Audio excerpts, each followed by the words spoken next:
guys, today is, what's today? Sunday. So, ayan guys, gagawa ako ng cinnamon cake. Ayan. So, kasi wala akong maipakain sa kanila mamayang hapon. So, naisipan kong gumawa na lang muna ng cinnamon cake. So, this is my first try na gagawin ko itong cinnamon cake, guys. So, let's see. So, yan guys, meron tayong itlog. So, of course, yung ating harina, ating baking powder. Kailangan natin itong Dream Whip, sugar, oil. And of course, ay yung gatas ko is nandito. Tsaka yung ating cinnamon powder. So, ayan guys. First, ilalagay natin is yung itlog.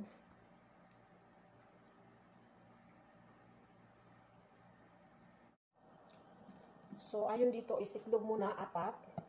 Ayan guys, mag-ano tayo ng 4 na itlog. Okay, 2. 3. Oops, my shell. Ayan, 4 na itlog.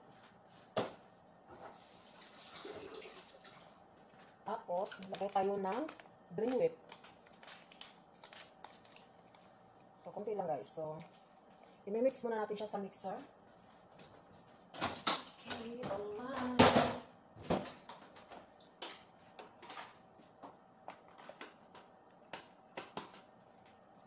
Okay.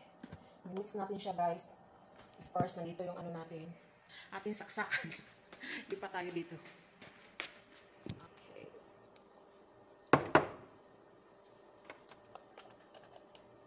So, i-mix lang natin ito konti. Hindi mo ako nakikita guys na. Sige, hayaan nyo na lang. Ito na lang muna tingnan nyo guys.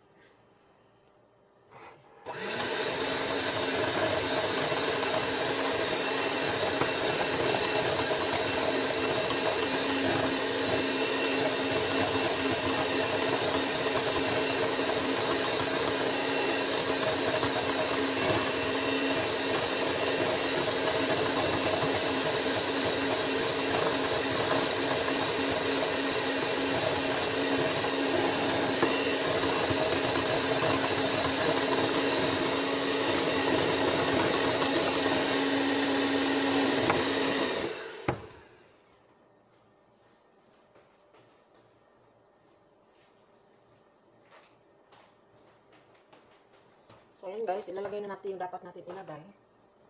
Sa akin guys, hindi uso yung mini-measure, yung ano, mini-measurement, yung mga ano guys.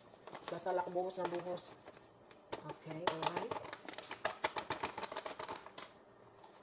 Tapos, baking powder. Lalagyan natin yan kasi konti lang yan. I think kulang yung ating harina. Dagdagan natin guys.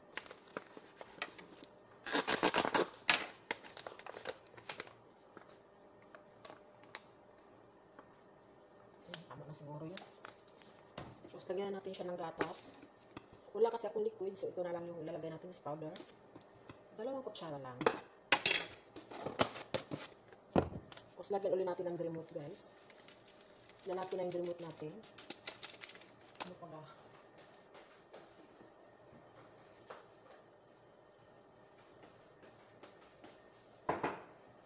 And then sugar. 1, 2. Siguro yun. Kasi matamis din yung ating Dream Whip. So, kundi lang baka tayo ma-diabetes. And then, ang ating mantika. Kunti lang guys. Water. Ayan. Pag magkulang tayo sa water, dagdagan lang natin guys. So, ayan.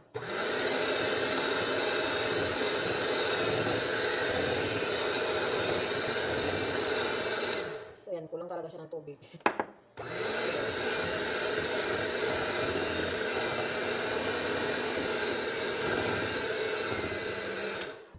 As in, kulang talaga siya.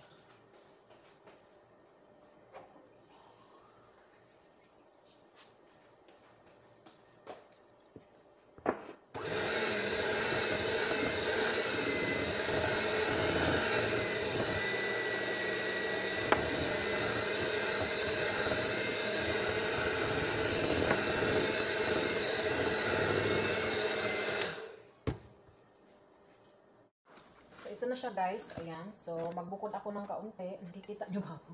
Parang nagbablur ang ating camera. Magbukod lang ako ng konti guys. Kasi lalagyan natin siya ng cinnamon powder. Ayan. Parang okay na yata to.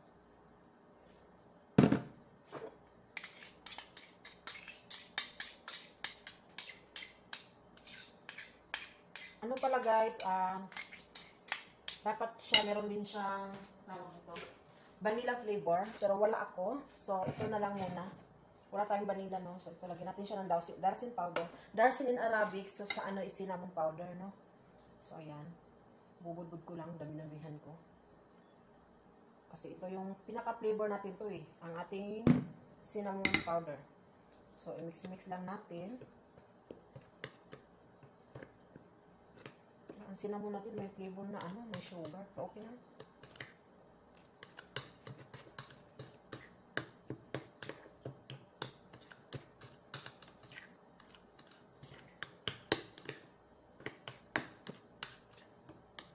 Parang kulang pa siya guys.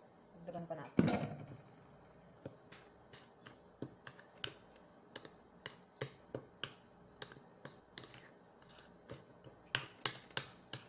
Kung gagawa kayo guys, lagyan nyo na lang ng vanilla flavor. O kung ano yung gusto nyo na ano. Since naubusan kasi kami, so wala akong nailagay. Pero doon sa video na napanood ko is meron siyang vanilla flavor. So ito guys, ilalagay ko na sa plastic.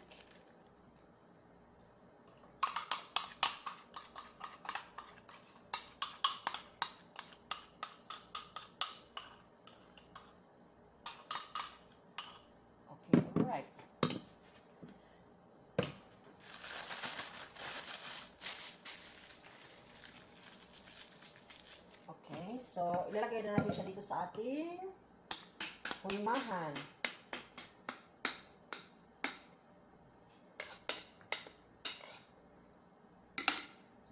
So, yan guys, napapanood nyo ganyan. Ilagay ko siya, tapos, hindi ko pa nilagay lahat kasi i-layer-layer natin yung paglagay guys ng ano. Ayan. So, ito. Ganyan.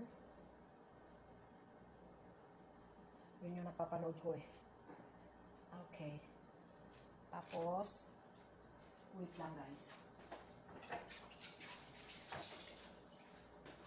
Papakita ko sa inyo. So, ayan yung itsura niya. Tapos, lalagyan uli natin siya nito. Okay. Ibubuhos uli natin ito.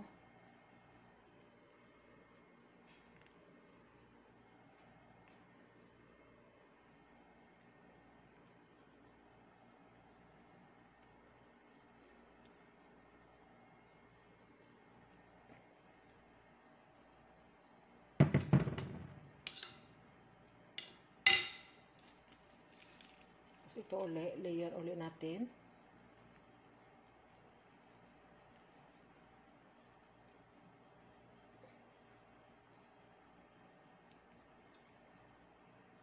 Okay.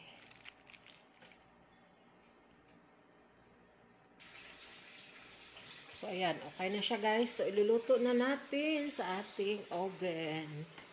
Tapos, gagawa tayo ng sauce. Okay. Ayan. Saglit lang yan. Maluluto na yan siya, guys. So, yung next natin, guys, gagawa tayo ng sauce. Ito, i-blender lang natin ang gatas at saka yung nestle cream.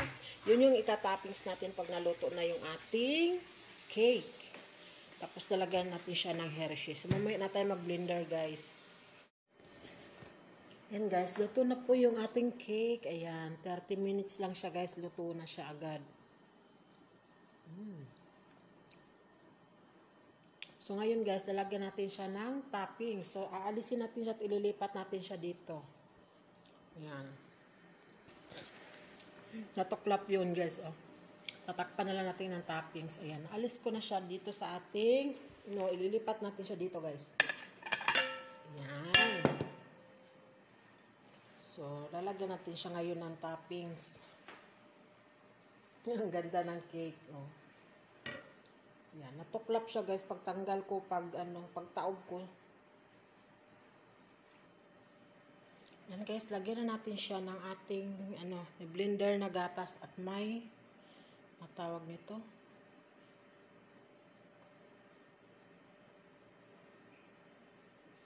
Bakit ganun? Parang madaming... Yan, malapot na yan kasi nilagyan ko siya ng cheese. Okay. Perfect yung ating cinnamon cake.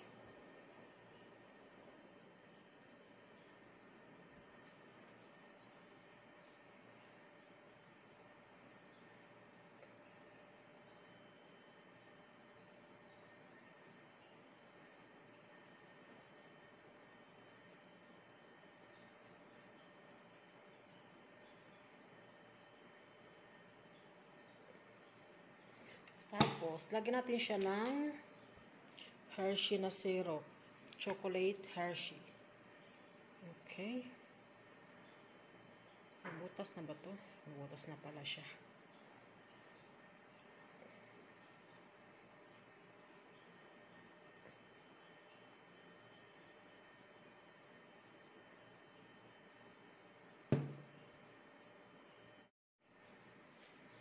Grabe. Perfect talaga siya, guys. First time ko tong gawin, ang ating cinnamon cake. Na perfect natin. Basta lang, kumpleto lang yung ating mga ingredients. Yan, Hershey lang ilalagay natin na toppings Kasi yun lang yung available na meron tayo dito sa bahay. Okay, tama na yan. Kasi parang Tapos lagyan ko na lang din siya ng mga nuts.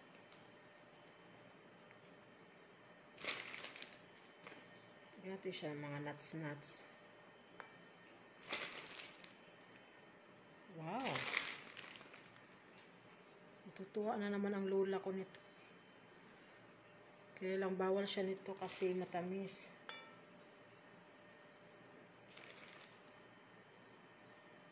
Okay.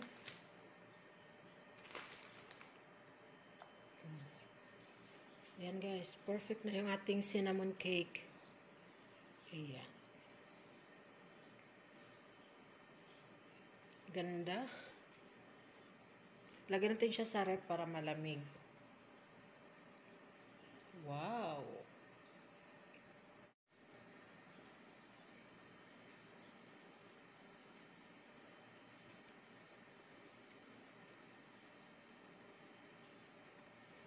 So, yan guys. So, hanggang dito na lang muna yung vlog natin for today. Thank you for watching everyone. Naway nag-enjoy kayo. At itry nyo din to guys. Masarap siya. At saka madali lang siyang gawin. Ayan. So, ayan na guys. Thank you for watching everyone. Bye-bye.